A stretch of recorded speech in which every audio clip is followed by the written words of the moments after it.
ठाणे महानगरपालिका आयुक्त अभिजित बांगर आणि नवी मुंबई महानगरपालिका आयुक्त राजेश नार्वेकर यांची तडकाफडकी बदली करण्यात आली आहे।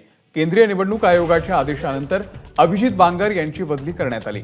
3 वर्षांहून अधिक काळ एकाच पदावरती किंवा आपल्या जिल्ह्यामध्ये सेवेत असलेल्या अधिकाऱ्यांची लोकसभा निवडणुकीच्या पार्श्वभूमीवरती बदली करण्याचे आदेश केंद्रीय निवडणूक आयोगाने दिलेले आहेत।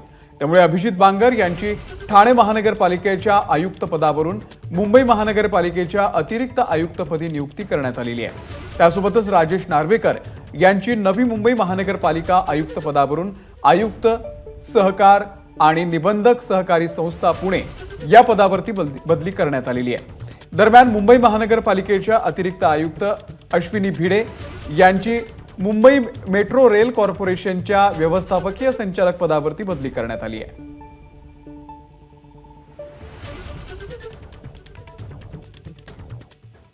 दरम्यान या बदल्यांवरून आता आदित्य ठाकरे यांनी सत्ताधाऱ्यांवरती टीका केलेली आहे। आपण पाहूयात काय म्हणालेत। बीजेपी पुरस्कृत खोके सत्ताधाऱ्यांचे माय बीएमसी च्या भ्रष्ट आयुक्तांवरचं प्रेम अचंबित करणार आहे। निवडणूक आयोगाने त्यांची हकालपट्टी केली तरी मिंदे सरकारने त्यांची बदली करण्यास नकार दिला।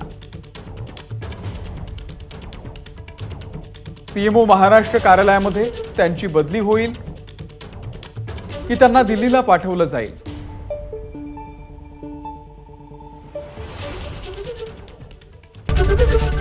एबीपी माझा, उघडा डोळे बघा नीट।